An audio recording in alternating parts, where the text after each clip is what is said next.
ተናስተልኝ ክብራትና ክብራን የዩቲዩብ ቻናል ቤተሰቦች የሰዓቱን ሰበር መረጃ ይዤ ቀርብ ያለው የኢትዮጵያ ውጭ ጉዳይ ሚኒስትር አስቸኳይ ደብዳቤ ለተባበሩት መንግስታት ድርጅት ልኳል። ኤርትራን በሚመለከት ኤርትራ በኢትዮጵያ ውስጥ እያደረገች ያለውን እንቅስቃሴና በድንበር አካባቢ እያደረገች ያለውን ጉዳይ የማታረግብ ከሆነ በኤርትራ ላይ እርምጃ ሊወስድ እንደሚችል የኢትዮጵያ መንግስት አስታውቋል። ይህንንም ተከትሎ ውጥረቶች በበዙበት በምስራቅ አፍሪካ ቀጠና ያለውን ሁኔታ በተመለከተ ኢትዮጵያ የላቀችውን ወሳኝ ደብዳቤ ማስደምጣችሁ ይሆናል። በሌላ በኩልም ጀነራል ጻድቃን ገብረተንሳይ ህወሓትን በሚመለከት ወሳኝ የተባለ ሚስጥር አጋልጠዋል። ይህን ሚስጥር የማስደምጣችሁ ነው የሚሆነው። በሌላ በኩል እንዲሁም ህዝባዊ ወያኔ ሓርነት ትግራይ ህወሓት ባካሄደው ኮንፈረንስ ኤርትራን እንደሚደግፍም በግልጽ አስታውቋል። ፕሬዝዳንት ኢሳያስ አፈወርቂም ሰጡ የተባለውን ለህወሓት የተላለፈውን ትዕዛዝ በሚመለከት የተላለፈውን መረጃ እንዲሁ የምታደምጡት ነው የሚሆነው። እስከ ፍጻሜ ቆዩ። ዝርዝር መረጃውን አድምጡ ግብዣዬ ነው። ወደ መረጃዎቹ አለፍኩ። አብረን እንከታተለው። በቀድሚያም ኤርትራና ህወሓት ጦርነት ለማወጅ በጥምረት እየሰሩ ነው ስትል ኢትዮጵያ አስታወቀች። የኢትዮጵያ ውጭ ጉዳይ ሚኒስትር ለተባበሩት መንግስታት ድርጅት ባጻፈው ደብዳቤ የኤርትራ መንግስትና ህዝባዊ ወያኔ ሓርነት ትግራይ ወይም ህወሓት ጽምዶ በሚል ጥምረት ኢትዮጵያ ላይ ጦርነት ለመክፈት እየተዘጋጁ ነው ሲል አስታውቋል።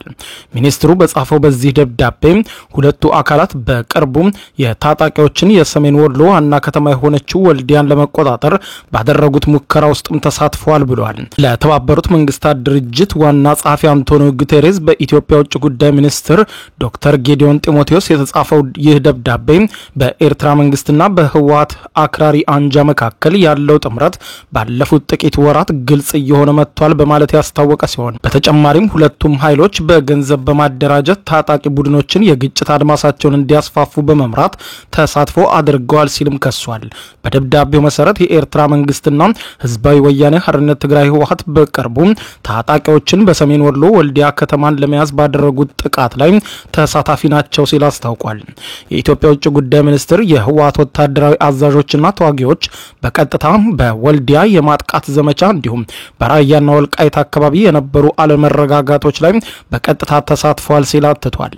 ቢቢሲ የኢትዮጵያ ውጭ ጉዳይ ሚኒስትር ቃል አቀባይ ደብዳቤን በሚመለከት ለማናገር ተደጋጋሚ ጥረት ቢያደርግም ለጊዜው እንዳልተሳካለት ጠቅሷል። የኢትዮጵያ ውጭ ጉዳይ ሚኒስትር በደብዳቤው ላይ በፌደራል መንግስቱና በህወሓት ኃይሎች መካከል በፕሪቶሪያ የተፈረመውን ስምምነት መጣሱን ገልጾ ሚኒስትሩ የኢትዮጵያ መከላከያ ኃይሎች የመከላከል አቋም መያዙንና ከፍተኛ ተአቅቦ ማድረጉን ገልጾ ነገር ግን ይህ ፖሊሲያችን ገደብ የሌለው አይደለም በማለትም ገልጿል። ደብዳቤው ኤርትራን የዚህ ወንጀል ተግባር ዋነኛ አንቀሳቃሽ ሲል የገለጻት ሲሆን ግጭቶችን በገንዘብ በቁሳቁስና በፖለቲካዊ ድጋፍ በመስጠት ታግዛለች ሲልም የኢትዮጵያ መንግስት መግለጫ ኤርትራን ከሷል። የኤርትራ መንግስትም ሆነ ህወሓት ኢትዮጵያ ስላቀረበችው ክስ እስካሁን የሰጡት ምንም አይነት ምላሽ ባይኖርም ህዝባዊ ወያኔ ሓርነት ትግራይ ህወሓት ግን ከትናንት በስቲያ ባወጣው መግለጫ ኤርትራን እንደሚደግፍ ማስታወቁ አይዘነጋም። የውጭ ጉዳይ ሚኒስትር ለመንግስታቱ ድርጅት ዋና ጸሐፊ አንቶኒዮ ጉተሬዝ በጻፈው በዚህ ደብዳቤ ላይ ኢትዮጵያ የባህር በር ለማግኘት በምታደርገው ጥረት የተነሳ ኤርትራ ስጋት እንደገባት በመጥቀስ ኢትዮጵያ የማተራመስና የመከፋፈል ዓላማ ኤርትራ አላት ሲልም የኢትዮጵያ መንግስት ከሷል። የኢትዮጵያ ውጭ ጉዳይ ሚኒስትር በዚህ ደብዳቤው ላይ ኤርትራ ይህንን ጸባጫሪ ተግባሯን እንዳስቀድሞ የመከላከል መንገድ ተጠቅማለች በማለት ይህ አይነቱ ሙከራ ኤርትራ ለአመታት ኢትዮጵያን ለማፍረስ የምታደርገውን ጥረት ለመሸፈን የምታቀርበው ሰበብ ነው ሲል አስታውቋል። የውጭ ጉዳይ ሚኒስትር በዚህ ደብዳቤው ላይ አክሎ ኢትዮጵያ በሰላማዊ መንገድ የባህር በር ማግኘት ጥረቷን እንደምትቀጥል በመግለጽ መንግስት ኤርትራም ለኢትዮጵያም ጠቃሚ የሆኑ ተቋማዊ የሆነ የኢኮኖሚ ትስስሮችን እንደሚፈልግም አስታውቋል። አክሎም የኢትዮጵያ ራዕይ የሁለቱንም ሀገራት የግዛት አንድነትና ሉዓላዊነት በሚያስጠብቅ ትስስር አማካኝነት የጋራ ብልጽግና መሆኑን ጠቅሷል። ኢትዮጵያ ለመደራደር ዝግጁ ነች ያለው የኢትዮጵያ መንግስት ደብዳቤ ዓለም አቀፍ አካላት ኤርትራ በቀጥታና በተዘዋዋሪ የምታደርገውን የማወክ ተግባራት በአስቸኳይ እንድታቆም እንዲሁም የኢትዮጵያን ሉዓላዊነትና የግዛት አንድነትም ኤርትራ እንድታከብር ጫና እንዲያደርጉ ሲል የተባበሩት መንግስታትን ጠይቋል። ደብዳቤው አክሎም የዓለም አቀፍ አጋር አካላት በባህር በር ጉዳይ ብቻ ሳይሆን የአፍሪካ ቀንድ ሰላምና መረጋጋት በሚመለከቱም በሰፊ የቀጠናዊ ጉዳዮች ገንቢ የሆነ ውይይትና ትብብር እንዲደረግ የሚያደርጉትን ጥረት እንዲቀጥሉ አሳስቧል። ኤርትራ ነጻነቷን ካገኘች በኋላ በ1990 ዓመተ ምህረት ግንቦት ወር ከኢትዮጵያ ጋር በድንበር ይገባኛል የተነሳ ጦርነት ውስጥ ገብታ የነበረ ቢሆንም ጠቅላይ ሚኒስትር ዶክተር አብይ አህመድ ወደ ስልጣን መምጣታቸውን ተከትሎ ግንኙነታቸው መሻሻል አሳይቶ ነበር።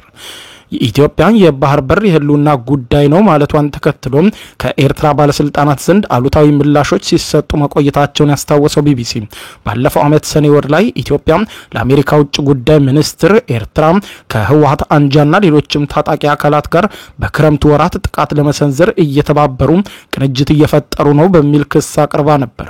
ይህንንም ተከትሎ ኤርትራ በሰኔ ወር አጋማሽ ላይ የኢትዮጵያ መንግስት ለጦርነት አጀንዳ ድጋፍ ለማሰባሰብ እየተጠቀመብኝ ነው ስትል የገለጸች ሲሆን በወቅቱ የኢትዮጵያ መንግስት ኤርትራን የሚከሱ ደብዳቤዎችን ወደ ተባበሩት መንግስታት ድርጅት ዋና ጸሐፊ የሀገራት መሪዎችም መላኩ አይዘነጋም። የኢትዮጵያ መንግስት በወቅቱ ደብዳቤ ስለመጻፉ በይፋ ያለው ነገር አልነበረም። በሐምሌ ወር ደግሞ በተባበሩት መንግስታት ድርጅት የኢትዮጵያ ተወካይ አምባሳደር ጸጋዛብ ክበበው የኤርትራ ጦር አባላት በኢትዮጵያ ድንበር ላይ ያሉ አካባቢዎችን ተቆጣጥረው እንደሚገኙና የከፉ ጥሰቶችን መፈጸም መቀጠላቸውን ሪፖርቶች እየወጡ እንደሆነ ለመንግስታቱ ድርጅት አስታውቀው ነበር።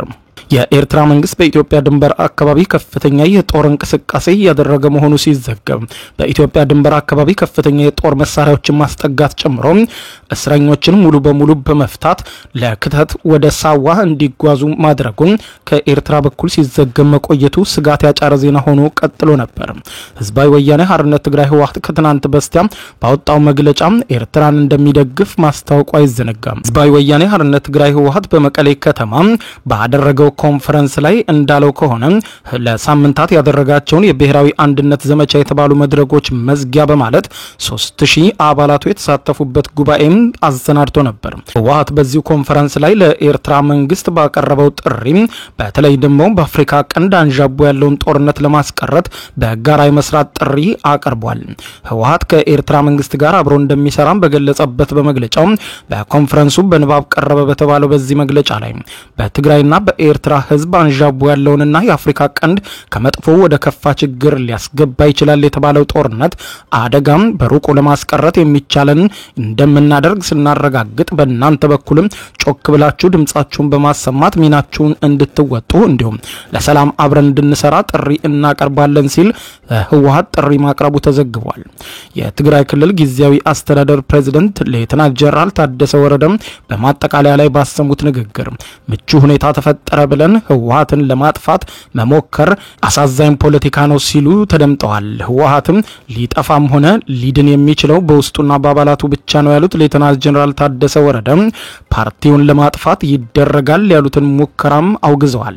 በፕሪቶሪያው ስምምነት መሰረት የህወሓት ህጋዊ ሰውነት እንዲመለስም ለኢትዮጵያ መንግስት ጥሪ ማቅረባቸውን ዶቼ ቬለ መዘገቡ አይዘነጋም።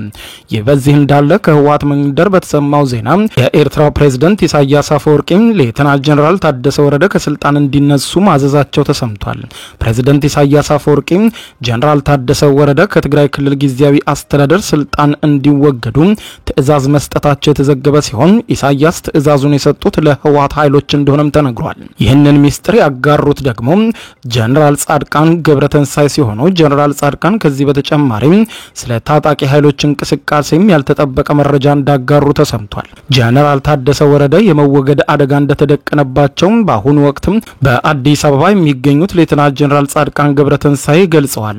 ህወሓትና ሻዕቢያም ጀምረውታል የተባለውን ይህንን ጥምረት ለማጠናከር ጀነራል ታደሰ ወረደ እንቅፋት ሆነዋል የሚል ግምግምታ እንዳላቸው ጀነራል ጻድቃን ገብረተንሳይ በሰጡት መግለጫ ያስታወቁ ሲሆን ኤንቢሲ ላይ ተቀንጭቦ በተሰራጨው በዚህ ቃለ ምልልሳቸው ጀነራሉ ሻዕቢያ ጀነራል ታደሰ ወረደ መወገድ አለባቸው የሚል ቅድመ ሁኔታ አስቀምጧል ብሏል።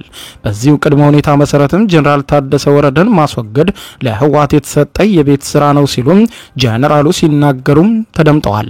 ጉዳዩ ከጊዜ ወደ ጊዜ የተባባሰ መምጣቱን ተከትሎ ኢትዮጵያን ባወጣችው በዚህ የማስጠንቀቂያ መግለጫዋ ላይ በኤርትራ ላይ እርምጃ እንደምትወስድም በጥብቅ አስጠንቅቃለች። ጉዳዩ ገደቡን ያለፈ እንደሆነ እርምጃ ከመውሰድ አልመለስም ያለችው ኢትዮጵያ የተባበሩት መንግስታት ድርጅት ጉዳዩን ከወዲሁ ኃይል ሊለው እንደሚገባና ትኩረት ሊሰጠው እንደሚገባም በጽኑ አሳስባለች። ክቡራን አድማጮች ለሰዓቱ ብታደምጧቸው መልካም ናቸው ያልኳቸው አጫጭር መረጃዎች የሰማችኋቸው ናቸው። ከሰዓታት በኋላ በሌላ መረጃ ተመልሰን እስከምንገናኝ በያለንበት የዓለም ዳር ቸር እንቆይ። የዩቲዩብ የስኬት ሚስጥሮችን በዝርዝር የያዘው የአቤል ብርሃኑ የወይኗ ልጅ መጽሐፍ ሁለተኛ እትም በገበያ ላይ። ዩቲዩብ ለመጀመር በአጭር ጊዜ ስኬትን ለመቀዳጀት አስበዋል? ዩቲዩብ ብጀምር ስንት ብር አገኘሁም ብሎ አስበዋል? እንግዲያውስ በዩቲዩብ 2 የወርቅ 3 የብር ሽልማቶችን ያገኘው የአቤል ብርሃኑ የወይኗ ልጅ የዩቲዩብ ሚስጥሮች መጽሐፍ በዝርዝር ሁሉንም ያብራራሉታል። ዛሬውኑ ገዝተው ህልሞን እውን የሚያደርጉበትን የዩቲዩብ የስኬት መንገድ ይጀምሩ። በሀገር ቤት አከፋፋይ አዲስ አበባ ሜክሲኮ ኮሜርስ መጽሐፍት መደብር። በውጭ ሀገራት ለምትገኙ ከአማዞን ላይ ብታዙ በቀናት ውስጥ ደጁ ይደርሳል። የአማዞን ሊንኩን እዚህ ቪዲዮ ኮሜንት ላይ ያገኙታል። የዩቲዩብ ሚስጥሮች ዘመኑ ጋር ተፈላጊ መጽሐፍ።